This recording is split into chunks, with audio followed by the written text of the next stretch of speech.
Go ahead, Will. Go ahead. Well, let's see. I joined because of the draft. My number was coming up, and I said, you know what? Maybe it's better to join and get a job in the service that you want, rather than be drafted and let them send you to war. Which I didn't have a problem with that. I mean, I was raised in the streets of New York, so you know, I've had hard times in my life, so if I had to fight, I would fight. That was my concept on life. So, let's see. How did you get to Anderson Island? Oh, how did I get to Anderson Island? That's a whole different story, ain't that right, Steve? Well, that goes back a pretty long way. Of course, I was stationed here at Fort Lewis for a while with my best friend, Stephen Montalvo. And then I got discharged from here back in '75. And I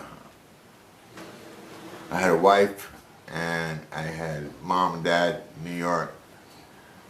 My best friend decided to stay, the one I grew up with, and I went back,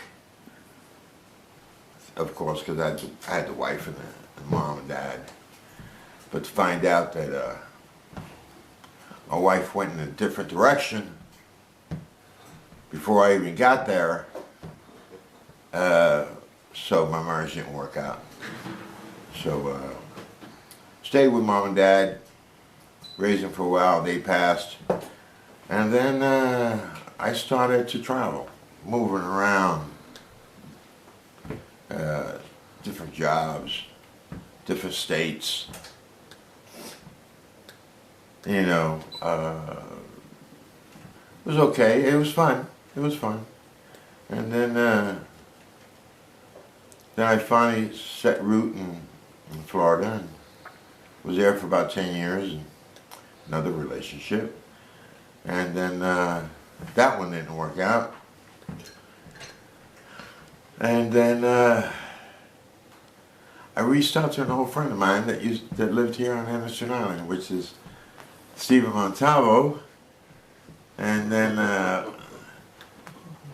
after not seeing him I haven't seen him in about 40 years, 45 years. Never kept in touch or anything like that, just because I was traveling so much.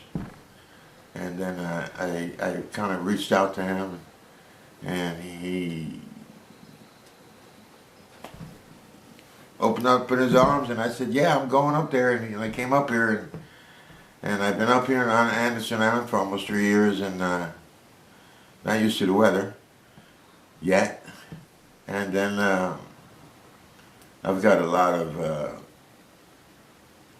how would you say, I'm a mechanic at heart. I fix engines in cars, and I'm also a handyman of many sorts. So I can do a lot of things, and that all happened during the travels of my life. You know, we accept jobs, no matter what they are, and we do them. So we get experience, and then we move on.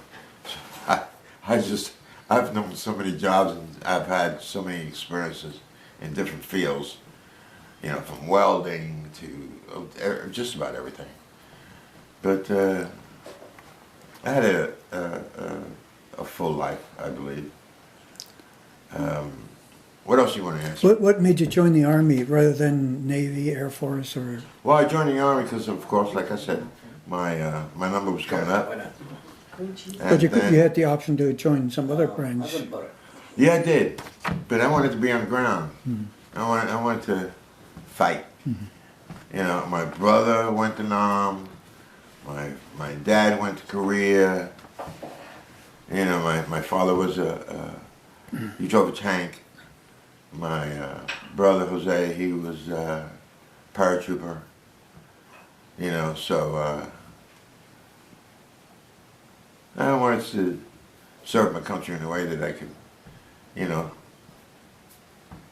So I decided to be well, I didn't really decide to be an infantryman, but that's where I landed, and then I just wanted to serve my country. That's basically what happened. So where did you serve?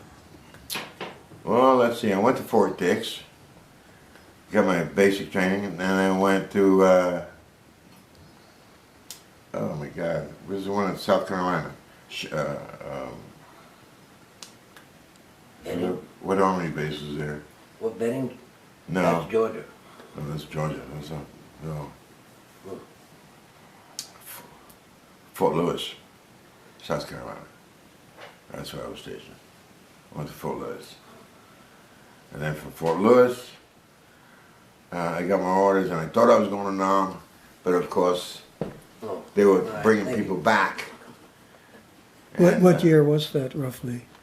What? That was the early part of late part of 72. Okay. You know, so I went to Germany, and I was security for the Pershing missile, which was that was an experience. That was pretty good. Of course, Frankfurt, Germany, back in the winter, we did a lot of humping, which means, you know, a lot of digging, a lot of being in foxholes, and a lot of that went on and on and on for years. I don't know why they were training us to. Maybe they were training us to prepare for the end of the world. I don't know, but Where in Germany was that? in New Ulm, Neu-Ulm. Germany. The barracks are still there. It's called Willis Barracks. That's still there. I googled it the other day. It was interesting what I read. Barracks is still there. I was stationed with the Air Force. It was funny. They had the life. They had their mess hall and their barracks. They were not like ours. I mean, we were getting inspected like every other week. The Air Force, they lived relaxed like if they were living at home. Parachutes on the ceiling, and you know, everybody was. It was interesting, but Any big memorable events happen while you were there, or? You oh didn't- yeah. We were at one of the missile sites, and I was in guard shack number 3, which was up in the air, because the missile site was fenced all the way around, and we were told to watch a road where people would come and take pictures, and they're not supposed to be taking pictures of the missile, of the silos and stuff like that. And my friend over in Shack 2 shot a couple rounds over the fence towards the vehicles that were, so you could, because this was during the evening hours, and you could see the flash, and they were, nobody got hit, but it was a sight to see. I mean, I didn't know what these things were sticking out of the ground were for till after a couple months of being there.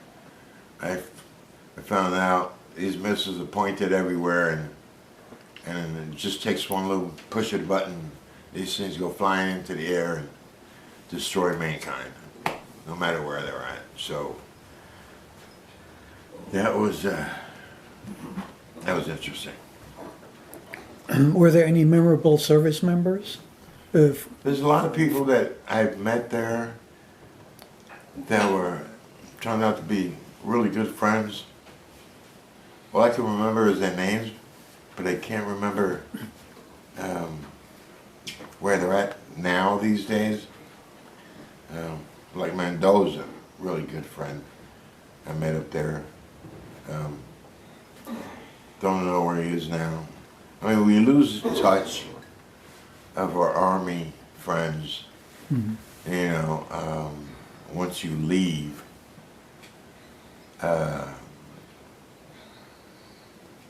And they move on.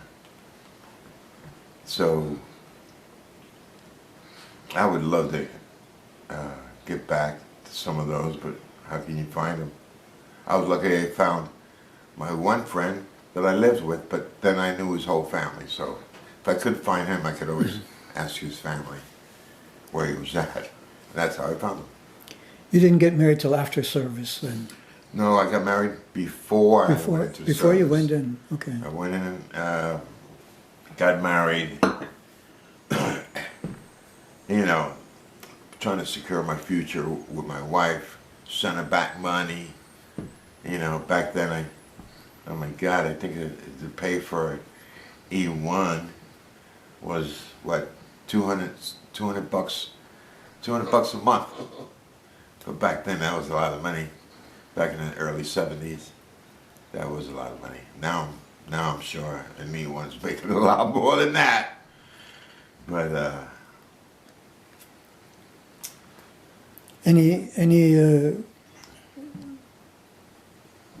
so your wife was still here in the United States and you were and in I Germany? went overseas. Yeah. Yeah.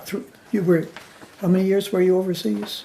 One? Or No, I was over there for 2.5 years. 2.5 years? Overseas? Overseas. And then Were you able to come back in between? that, my friend, is a whole new story. I was supposed to ETS out of Germany because my wife got sick, and I don't know if you want to air this on I don't know what you call it, but I went over the wall for a mere reason. You know, I was trying to save my wife, and Red Cross wouldn't let me come back to the States. Oh. You know, back then, you know, even working with the Red Cross, it wasn't, they didn't, she was, what it was, she was allergic to penicillin, and she got a shot of penicillin, and she swelled up. My mom called me, and she told me that, you know, she was in the hospital, they thought she was going to die, and I wanted to get back, and Red Cross would let me go, so I went over the wall, and a friend of mine who worked in the CO's office wrote me out some leave orders, and then I went to the airport, showed my leave orders to the MP, and this was like 11 o'clock at night, and then they let me on the plane, and I came right to New York. So I was AWOL for a while, you know, but after that... But I thought it covered you, whoever wrote the orders for you. That didn't cover you? No, they were forged. Oh. Those were forged papers. I mean, sometimes we got to do what we got to do to get to our loved ones. When the Army don't let you go on your own, you know, Army's a hard life. I mean, I don't know about now, but I know back then, Army was a hard life. And so Yeah. when you came back, what happened? When I came back, I found my wife, took care of my wife, and then turned myself in after... Here in the United States? Yeah, I turned myself in, and, you know, didn't want to be a wanted man, so I turned myself in, and then my CO in Germany requested that they send me back because he wanted to court-martial me there and then send me to Mannheim. Mannheim is military prison in Germany, and if you go to Mannheim and you get sentenced in Germany in a prison, I don't think they'll ever let you go. But Red Cross helped me in that Pacific area once I got here in the States. Red Cross here in the States is different from the Red Cross overseas. So they helped me, And they asked me where I wanted to get stationed, and I said Fort Lewis, because my childhood friend was stationed there, and they sent me to Fort Lewis, and I got a place off post, and my wife moved in, and then I became infantryman and dug more holes, and stayed here in the state of Washington for a while, and then when my time was up, he stayed, I left, now I'm back. It's an interesting experience. Yes, to say. Putting it. I have not had. I've had an interesting life. Okay, I've had a lot of downfalls in my life, but we just brush ourselves off and stand up and move on, and that's what that's the only thing I think that the Army has given me was to be hard with life, expect the downfalls, Keep on going. and just keep on going. Great. And Great. that's basically what I really honestly learned from the service. Well, thank you, Will. Appreciate it. Not a problem.